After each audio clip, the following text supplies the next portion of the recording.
This really happened to me, and I have the receipts to prove it. My name is Lena Morales. I live in Jackson Heights, Queens, and the night that broke me happened under a ring light and a velvet bust in a crowded market on the Lower East Side. Serena was the first to say it out loud, while twisting the tiny gold clasp of my grandmother's locket between two lacquered nails. She buys this from AliExpress and pretends it's handmade. The market line on Delancey hummed around us, music from a portable speaker, the sizzle from a taco stand, the mechanical, endless yaw of the escalator, and heads turned toward my table. My fingers were still sticky from polishing cloth when someone laughed, not the friendly kind, but that high, delighted hyena sound people make when the pack has found something to devour. The velvet bust toppled, my new brass cuffs clanged on the concrete, and I watched a small crowd that had been deciding whether to buy Driftaway all at once, like a tide pulled by a black moon. If you genuinely enjoy our stories, please subscribe to the channel, tell us where you're from, and what time it is right now. It's always fascinating to know how far our story flows. The smell of cumin and hot metal filled my nose. I had been manning my little table for hours. Hand-stamped display cards lined up like soldiers, a glass tray of stacking rings that caught the overhead fluorescence and winked. I had practiced my greeting. Hi, everything is handmade by me in Queens. Materials are sterling silver and 14K gold fill. People liked hearing by me. It made them smile. It made me feel like I belonged among the other vendors with their macrame, their candles poured into reclaimed bodega cups, their tote bags printed with maps of neighborhoods that actually meant something to the people who wore them. Serena didn't vend at the market line. She considered pop-ups beneath her. She had a boutique off Mott Street, Mirabelle, white walls, eucalyptus hanging in the dressing room, a front desk made from a slab of marble that was always cold to the touch. We had met when I was still a barista at a tiny cafe on East Houston, passing espresso shots under a stack of cups, staring at my reflection in the chrome steamer. She had come in wearing a dress that looked like it had been cut from fog and a necklace that clattered like little bones. "You make jewelry?" she asked when she saw my hands, which were always nicked and silvered around the nails. I told her yes, quiet, like you do when a person like that asks a question. She told me to stop by Mirabelle with samples. She said she loved supporting local artisans. She said there was a wait list for vendors to get into her store, but she would move me up if my work felt cohesive. Cohesive, she repeated now, looking down at my table with a tilt to her head that used to read like consideration and now read like a cat about to swipe a glass off a shelf. A man with a camera followed her like a moon in orbit. I can spot AliExpress a mile away. I fabricate everything, I said. My voice sounded too formal to my own ears, like I'd borrowed it from a PBS documentary. I buy from Rio Grande. I can show you my invoices. Oh, invoices, Serena said, sing-song, and someone else snorted. The man with the camera lifted it, the lens like an eye that could only magnify what I didn't want anyone to see. Babe, no one cares. Look. She scooped a pair of my hammered disc earrings between her fingertips and held them under the light. These are from the same vendor that supplies. Put them down, I said, heat rising up my neck. My heart thudded so hard I could feel it in my gums. My grandmother's locket, because that's what she had grabbed, was delicate, a small oval with a stippled surface and a hand-engraved starburst. I had recast it after my grandmother died. It was the only mold I kept sacred. I didn't sell those. I only wore mine under my shirts, the chain a secret chainmail I put on before the city. Somehow, in her demonstration, Serena had lifted it too, and the idea that her fingers had touched the one thing that felt like armor made a black sun bloom in my chest. "Serena," I said quietly, and that's when she saw it, the flicker in me that meant she was winning, and she smiled for the camera. It wasn't that she blindsided me. It's that the fall had been building for months, and I had been so eager, so hungry for her approval, that I helped construct the staircase. Back when she invited me to Mirabelle, Back when she said she could take a wholesale order for my new cuff design, I thought I'd found my exit. "You don't want to sling coffee forever," she told me, leaning against the marble, tapping her nails and naming her customers like they were flowers she had planted herself. Publicist at the Cut, buyer from ABC Carpet and Home, influencer with 1 million followers who made a brand out of drinking bone broth. "You want a lane? I can give you a lane, Lena." The lane started with me bringing her a line sheet. I stayed up until 3 a.m., using Illustrator tutorials to make it look like it had always existed, my designs floating on a clean white page with item numbers and descriptions. I named my first cohesive line Mercury because the pieces were sleek and mirror bright and because it felt like something running through my blood. I made a cost sheet. I ran numbers. I switched shifts with Gabby at the cafe. I told my landlord that the rent would be on time. I told myself that I was a person who could make a plan and see it through. Serena ordered 20 cuffs, 30 pairs of hoops, 10 pendants. I went home, turned on the fan that rattled in my window, and set to work with a jeweler's saw, raw brass sheet, sterling wire, sandpaper that left silver dust on everything like secondhand starlight. 2 weeks later, when I delivered the order, to Mirabelle in a bin I bought at Muji so I would look like I belonged, Serena flipped through it like she was grading papers. "Cute," she said, when a customer's dog padded up the steps and sniffed my legs. She said she'd seen the cuffs everywhere, which was not true because the cuffs had only existed on my workbench, on my wrists, and in the bin. She told me to sign a vendor agreement. The print was microscopic. I asked for a copy, brought it home, and read it slowly, the way I used to read novels in high school when I wanted the story to last longer. Net 30 terms, a small rack fee, a clause about brands not contacting customers directly after a sale at Mirabelle. Nothing jumped at me with fangs. I signed. The next week, I came in to see if anything had sold and found my cuffs tucked on a bottom shelf near the floor, under a hanging plant that shed leaves on everything, while the front table was piled high with a brand that was, if I'm being fair, very similar to mine. I told myself it was good to be on any shelf. I told myself you start on the bottom, you climb. When a customer picked up one of my cuffs and said, "This is gorgeous," Serena said, "Oh, we have something we like even more," and steered her to the front table. When the DM arrived, it seemed like a lifeline. "Hey, love. Saw your work at Mirabelle. Would you like to vend at the market line this Saturday? We're doing a mini influencer walkthrough. Could be huge exposure." It was from a girl named Liv who did events. I scrolled through her photos. Her hair was the color of almond milk, and she always held a coffee cup up to her face with nails like glass petals. She was in half the Mirabelle photos. I said yes. I paid the vendor fee. I borrowed a folding table from my downstairs neighbor. I bought a new tablecloth and a velvet bust because in the photos online, the velvet looked like shadow, and my pieces were the light. That was the stage Serena walked onto, the stage she had probably arranged. It didn't matter that I had my invoices, my stamps, my little hammer with its textured face, that I had used to dapple those discs until my arm ached. None of that mattered to a camera and a crowd.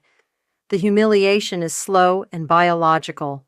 You can feel your sweat turn cold as it leaves you.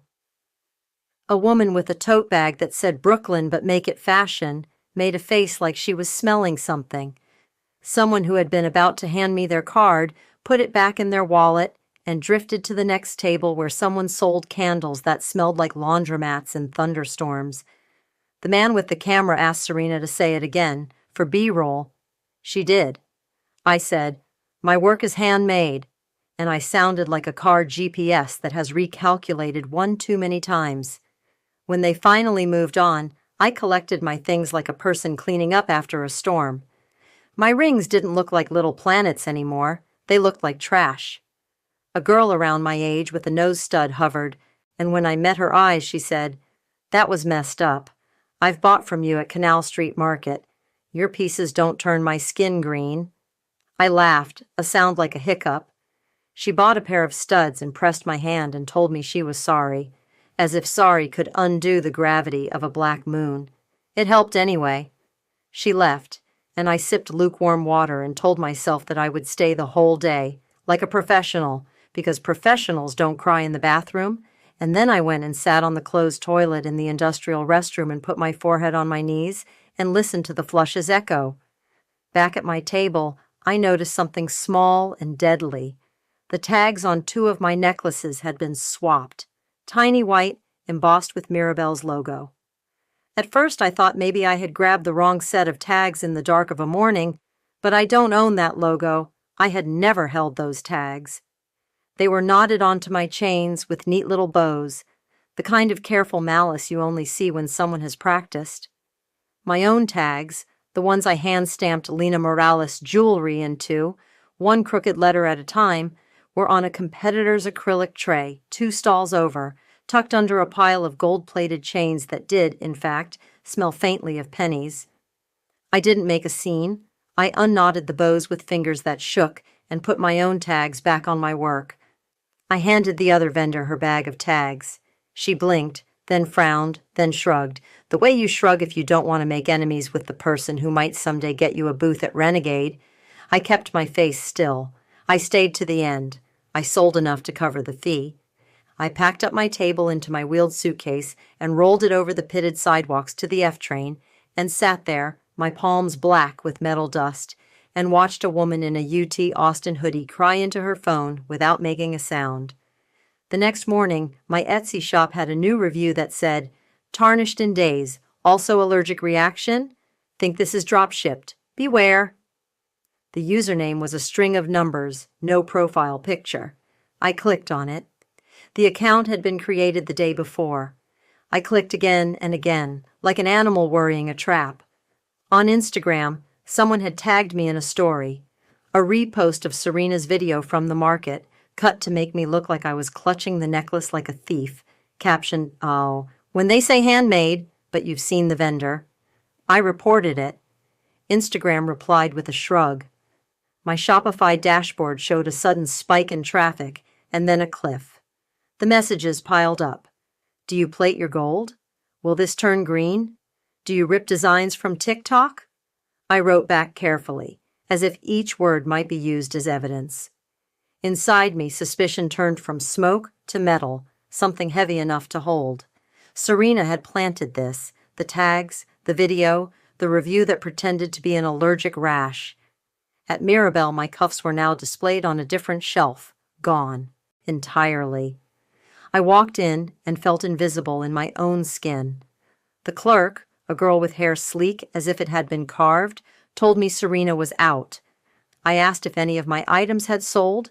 She said she'd check. She went to the back and came out with 3 cuffs and a frown, like my question had stained the air. "We found these with some damage," she said. The cuffs were scratched, deep gouges along the hammered surface, the kind you get if you take a screwdriver to a thing to see if your malice has teeth. I picked them up and held them the way you hold something that used to be yours entirely and now returns wrong. On the train home, the screech in the tunnel matched the pitch of my thoughts.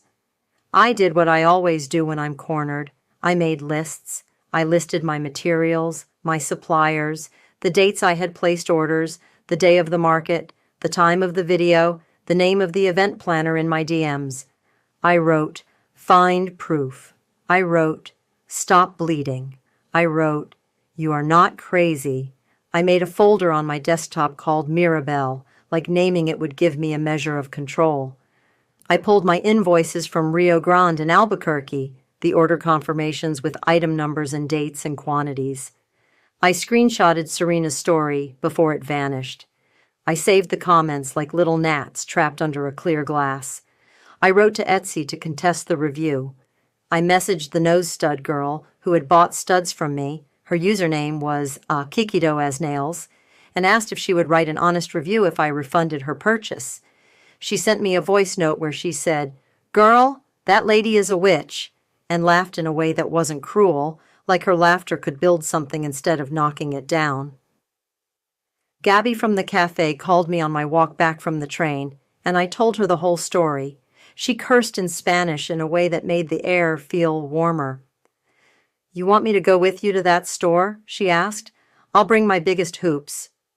I said no and thanked her anyway. I didn't want a brawl. I wanted the quiet, clean sound a hammer makes when it strikes a thing exactly where it's supposed to strike. That night, I took apart my display. I wiped fingerprints away. I put each piece in a small bag, sealed it like something delicate but dangerous. I kept my grandmother's locket on, like I always did.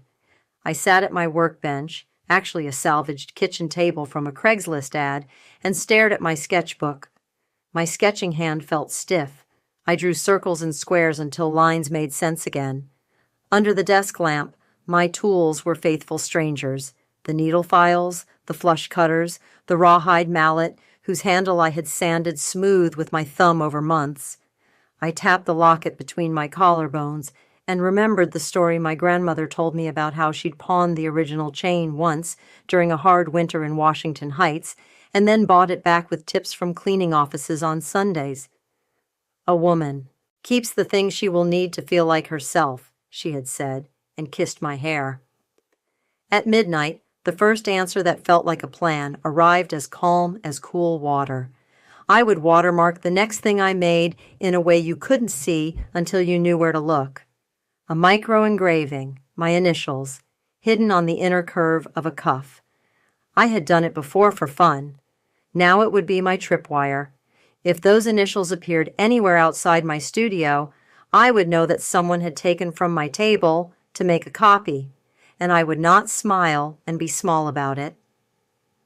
The next morning, while coffee bloomed dark in my French press, I got a Google alert I had set up for my business name on a day when I believed in myself more. Name mention in a Facebook group for NYC makers and markets. I clicked. A thread had exploded, someone asking, "Anyone else gotten bad vibes from this girl?" And a blurry photo of my table under the market line's fluorescent lights. The comments ate me slowly. "Heard she's reselling." "Friend of a friend said her ears turned green." "Mirabelle dropped her because of quality." A name I recognized from the clerks at Mirabelle posted a comment that said, "We care about our customers' safety," with a heart emoji, as if she had sewn it onto the end of a knife.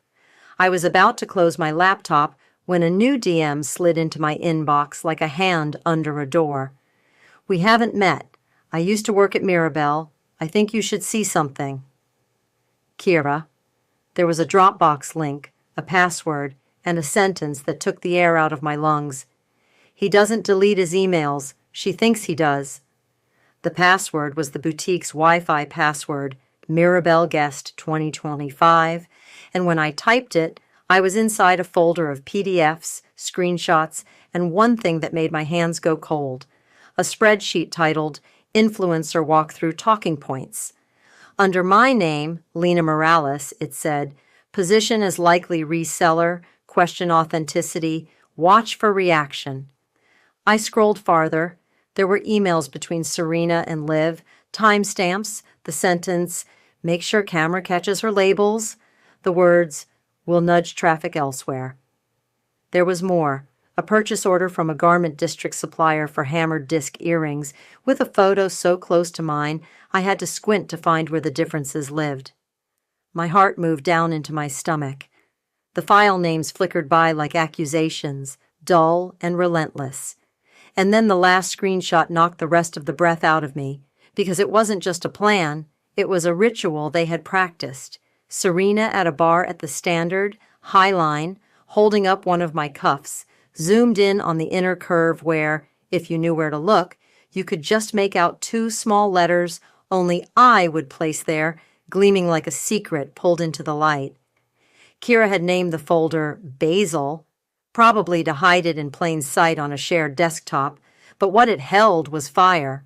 I stared at the still from the Standard, Serena's manicure, the glint of my cuff, the tiny LM I had engraved with a scribe on the inner curve like a whisper only I could hear, and felt a clean, level feeling slide into place where the panic had lived.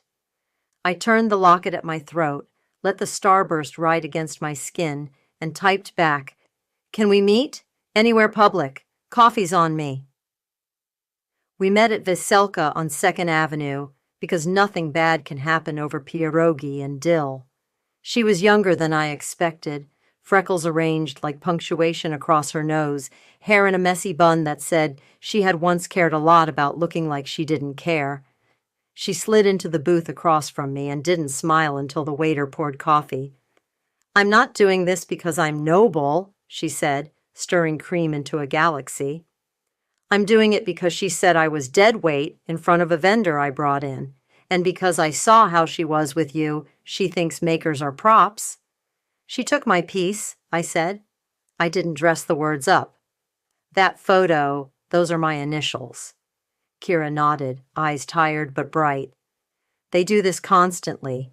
Buy from a maker, move it to the back, order a cheaper version uptown, then discover an issue with the original so they can, protect their customers." She took a folded printout from her tote. "This is the purchase order to Halcyon Supplies on West 38th. Hammered discs, plated chains, lobster clasps by the hundred. She told them to oxidize the brass to look vintage." She CC'd Liv on the email with the video plan. "There are Slack screenshots too, but I didn't bring those because—" She looked down at her coffee. "Because I'm not stupid. But if anyone asks, I saw nothing, and you found your own way." I took the paper like it might break. It felt heavier than it should. "Why help me at all?" I asked. She smiled then, a small crooked thing. "Because when you dropped off that first order, I watched you straighten every tag. You weren't trying to trick anyone. And because I can't get the image of your face out of my head when she said AliExpress. It looked like somebody took a screwdriver to your light." She paused, looked at me with sudden intent. "Also, you should talk to volunteer lawyers for the arts. They have clinics, and file with DCWP. And the AG's office loves this kind of pattern." By the time the Blintzes arrived, I had a plan written on the napkin between us like a map drawn for an escape. I went home through gray slush and turned that plan into folders. One for legal, one for social, one for survival. I sent a request for a consult to VLA with subject line, "Evidence of product theft and coordinated defamation by NYC retailer." I filled out the DCWP complaint form while the rice cooker hissed. I drafted a DMCA notice for Instagram, even though the platform tends to shrug its perfect shoulders. Then I took a long shower and let the water beat the market noise out of my skull. VLA wrote back faster than I expected.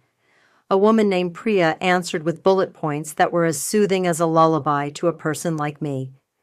Defamation per se, accusations of dishonesty in business, tortious interference, that influencer walkthrough was a surgical strike, conversion, my cuff, unfair competition. She asked me to bring everything, including the cuff if I still had it. I did one better. I brought the cuff, the photo, and my scribe, so she could watch me engrave my initials into a blank scrap and compare curvature, pressure marks, the way the scratch rebooted at every curve like a heartbeat. Priya held the cuff with gloved fingers and nodded slowly. "You have receipts," she said, and for once, that word did not feel like an Instagram joke. "We start with a demand," she said, drafting a letter that was a scalpel disguised as stationery. "Cease and desist on false statements, preservation of all communications, a forensic return of any of your property. We'll CC the landlord because white box boutiques live and die by their leases, and we'll CC the brands that pay her rent with their wholesale. We'll put Liv on notice too, and we'll specifically reference the initials as a maker's mark. You'll copy this to DCWP and the AG. Sometimes people suddenly find their decency when sunlight hits their inbox." It felt good to do something other than hold my breath. But revenge doesn't live only in courts. It lives in the market, and my market was fickle and loud. If they could kneecap me with a rumor, I could brace my knees and run into the wind. In my studio, the Craigslist table, and the lamp, and the tools with their honest nicks, I drew a new collection with hands that felt steadier than they had any right to be. I called it witness marks, after the little scratches watchmakers leave inside a case to record their work. Every piece would carry a tiny hidden engraving, a micro starburst to honor my grandmother, and initials tucked into curves like a signature only I believed in. The shapes came fast: a cuff called Escalator Hum with a repeating rise and fall texture, a pendant called the Ring Light, a signet called Black Moon with a stone so dark it drank neon. For once, naming wasn't branding. It was a record of the machine that tried to grind me down. I filmed the making, not with glossy music, but with bench noise, the saw's scratch, the torch's low dragon rumble, the wet hiss as metal returns to cool. I set up my phone on a stack of books and let it watch me solder, quench, pickle, polish, patina. I spoke to the camera like a person tells a friend what hurt and what didn't. I showed my receipts, the Rio Grande invoices with the order dates that predated anything Serena could claim, and redacted my address with a Sharpie because even truth should not require blood. I recorded my grandmother's voice from an old voicemail where she told me a joke in Spanish and then told me to eat. "Niña, you can't hammer on an empty stomach." And I put that under a clip of my hand, stamping the little starburst. I posted the first video on a Tuesday night at 8:03 p.m. because my data said that's when my people were scrolling between dinner and doom. I wrote, "They said I was a liar. Here is how I make a cuff." I did not name her. I didn't have to. The city is small in the ways that matter. Kiki reposted it with a story where she wiggled her nose stud and said, "This is who you buy from," over the sounds of her salon in Elmhurst, and her clients wrote hard eyes in colors the algorithm understands. Gabby put a sign in the cafe window on East Houston that said, "Witness Mark's Trunk Show, Friday, 6-9 p.m. Cash is nice, words are nicer." The women at my building in Jackson Heights stuck flyers in elevators and nodded at me in hallways like I was carrying something sacred they could help hold.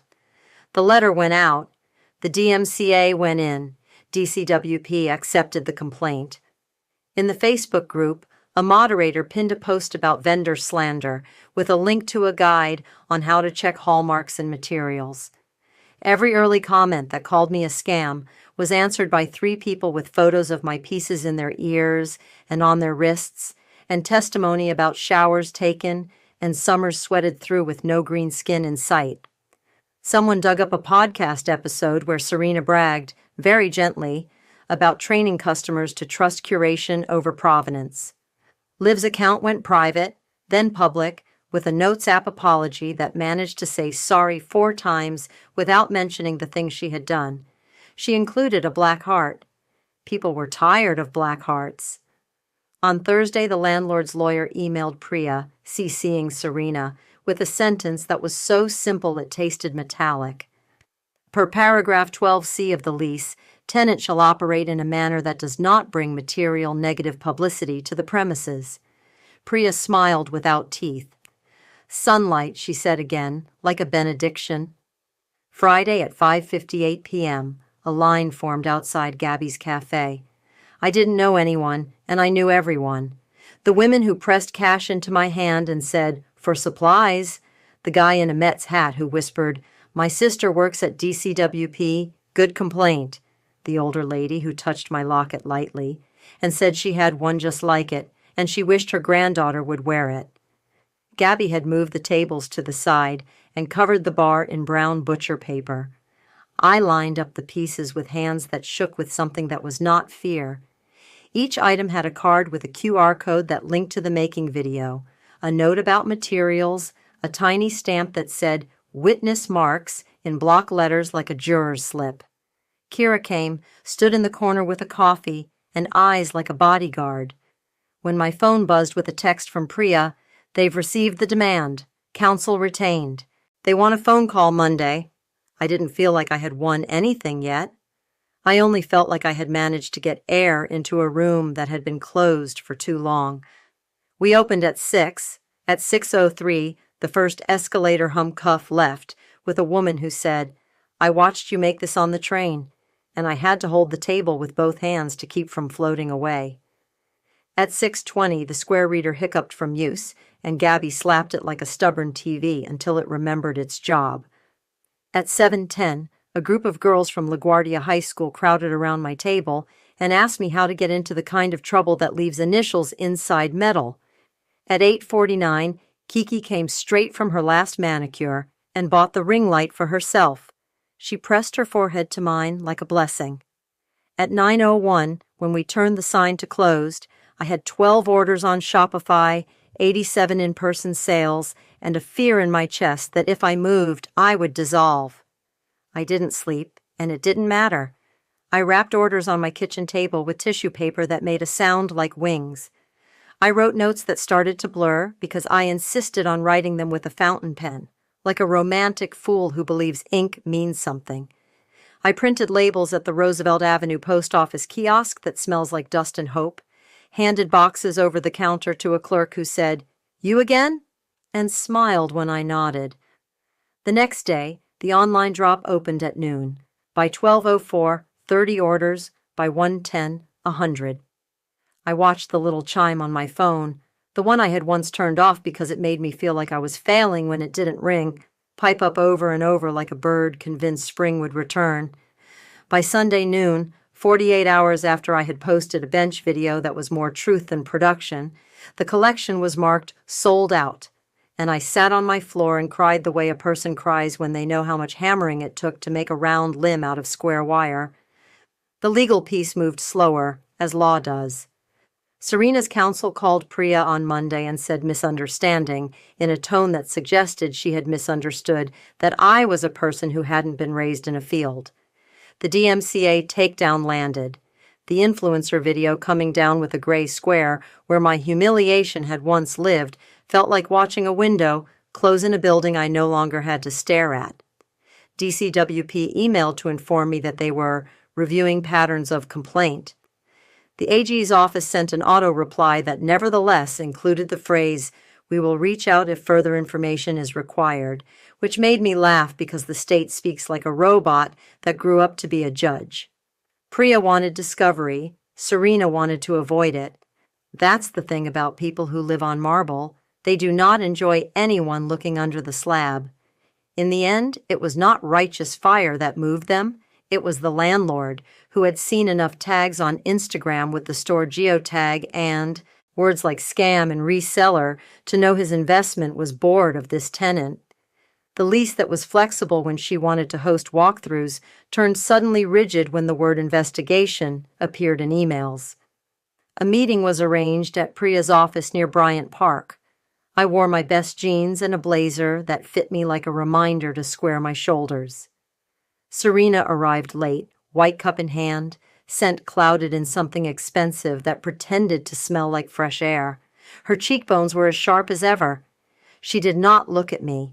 She looked at Priya like Priya had inconvenienced her. "We regret any," she began, and Priya held up a finger without looking away from her legal pad. "You can regret after you read paragraph 3, she said. Serena read, lips moving. In paragraph 3, Priya had put the photo from the standard side by side with a macro shot of the micro engraving from my cuff, arrows labeling strike depth and burr pattern, a short line about how these marks are like a signature in metallurgy and cannot be easily faked without leaving their own telltales. She had included the purchase order from Halcyon, the Slack screenshot redacted for names but not tone, the talking points grid with my name in its cute little cell like a murder board. She had printed the Facebook comment from the clerk with the "We care about safety" and drawn a square around the heart with a pen that left a deep groove in the page. "We're not here for money you can't afford," Priya said, voice even. "We're here for a correction, a public one, in the same channels used to harm my client. We're here for a donation in my client's name to the Women's Jewelry Association Scholarship Fund. We're here for an agreement that you will not carry any copies of her designs or any items with her engravings. We're here for your landlord to know that you cleaned your own mess." Liv joined by Zoom in a square that flickered because Wi-Fi punishes the penitent. She cried, soft and performative.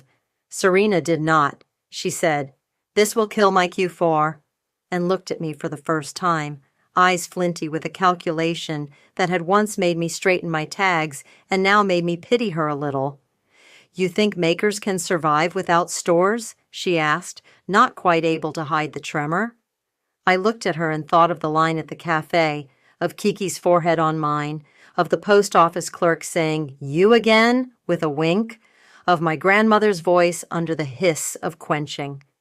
"We survive," I said, simple as breathing. "We always have." The agreement landed 2 days later, language tight as a seam.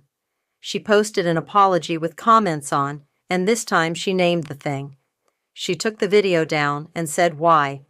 She donated $5,000 to the scholarship fund in my name, which I did not need to accept, but did, because somewhere a girl who thinks with her hands will have rent paid for a month, while she figures out how to turn wire into yes.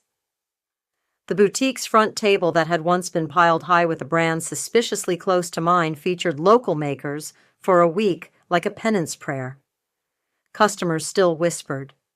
People remember who told them what was safe and who lied about where safety lives. I didn't get my cuff back. I didn't need to. I had the knowledge that my initials had shown under a bar light and scared a woman who believed the only marks that mattered were the ones you could put on a shelf with a price. That knowledge hummed under my skin like the F train at full speed. The orders kept me upright and then put me on my knees. I hired 2 girls from my block to help me pack on Saturdays. I taught them how to coil chains without kinking them, how to lay tissue that does not tear, how to write notes that do not sound like ransom letters. My mother came on Wednesdays and ate empanadas over my sink while she told me gossip from the building and handed me flannel rags with that get-to-work look mothers invent when their daughters are building a life in metal. Kira got a job somewhere better. Gabby raised the price of the latte by 25 cents, but told me I could drink for free. Kiki got me a manicure for the first time in my life, short, practical, a pale pink that made my hands look like I had slept. On a Sunday in May, I walked past Mirabelle on my way to meet a friend at Xi'an Famous Foods. The eucalyptus in the window had browned and curled. There was a sign for a sample sale that looked like it had been printed in a hurry. Serena stood just inside, speaking to a woman who had that tourist look of loving the city with a hotel cushion behind her. She saw me. For a breath, the marble between us became a stage again, and we were both playing parts we understood too well. She smiled, professional and empty, a gesture like a paper cut. I didn't go in. I didn't need to reclaim that room. I had other rooms now, Gabby's cafe, my studio, the post office counter, the line on a Friday night where a girl from Queens could watch the city decide to believe her. A week later, a package arrived at my mailbox with no return address, wrapped in butcher paper the color of raw bread. Inside, a cuff, the surface scarred with deep gouges that caught the light like a confession. I held it under my lamp and found the LM where I had placed it months ago, not erased by screwdriver or solvent, just scuffed, like everything that survives a rough road. There was a note tucked under the cuff, typed, a coward's voice. It said, "Found in inventory. Thought you might want this. K."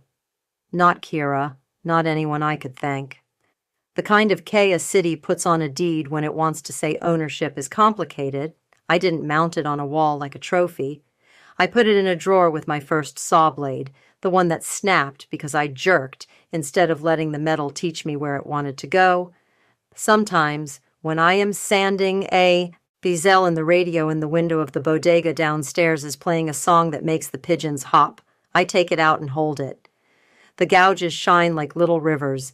The initials are still there, quiet and stubborn, like me. That night at my bench, under the hum of the shift and the whisper of the locket riding my throat, I finished a pendant from the Witness Marks collection that had taken me 3 tries to get right. I wiped the last of the rouge from the face, breathed on it, watched the fog clear, and turned it over to engrave the starburst in my letters. My hand was steady. The metal took the marks with the sound I know now like my own pulse. The city outside was its usual chorus, sirens and laughter and a couple fighting and making up on the stoop. And I thought of that first night under the ring light, the velvet bust tipping, the laughter that had felt like knives. I thought of the escalator hum and the bad mayonnaise smell of fear, and how a room can turn on you, and how a room can be turned back, not by shouting, but by steady work, and a lawyer who believes in receipts, and a line of people who say your name like they're returning it to you. Sometimes at night, long after the orders are packed, and the emails are answered, and the cat in the alley has stopped yelling at the moon, I sit on the floor with my back against the fridge and hold my grandmother's locket. I open it and look at the tiny photo of her in a white dress with sleeves like clouds, and I can hear her voice from that voicemail, "Nina, eat." And I feel the old starburst cold from the day warming in my hand. People will mock what they are afraid to make. People will orchestrate walkthroughs and talking points and film your humiliation under bad lights. They will swap tags and scratch your work and name themselves your curator. They will think they know what survives, but you can put your initials in the dark, and you can wait, and you can watch them shine just enough to bring you back to yourself. And if you're very stubborn, you can sell out your first collection in 48 hours in a cafe that smells like espresso and hope, with tissue paper that sounds like wings.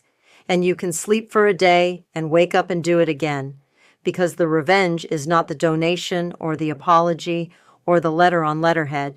It's the living that happens after. It's the metal that remembers your hand. It's the city that hums and lets you hum with it. It's the knowledge that if they come for you again, you have 1,000 tiny engravings in 1,000 quiet places saying, in case you forget, I was here, I am here, I will be here when you are not. I switch off the lamp, and the room exhaled. The locket lay cool on my skin, the starburst almost an eye. If you listen hard enough, you can hear the escalator starting up again, somewhere far away, ready to carry anyone who steps on it, up or down, no guarantee, except the ride. I go to the window and look at the neon across, Roosevelt Avenue blinking, open and open, open, and for the first time in a long time, the word does not feel like a dare. It feels like a door, and behind it, a hammer, a flame, and a name no one can take. The end.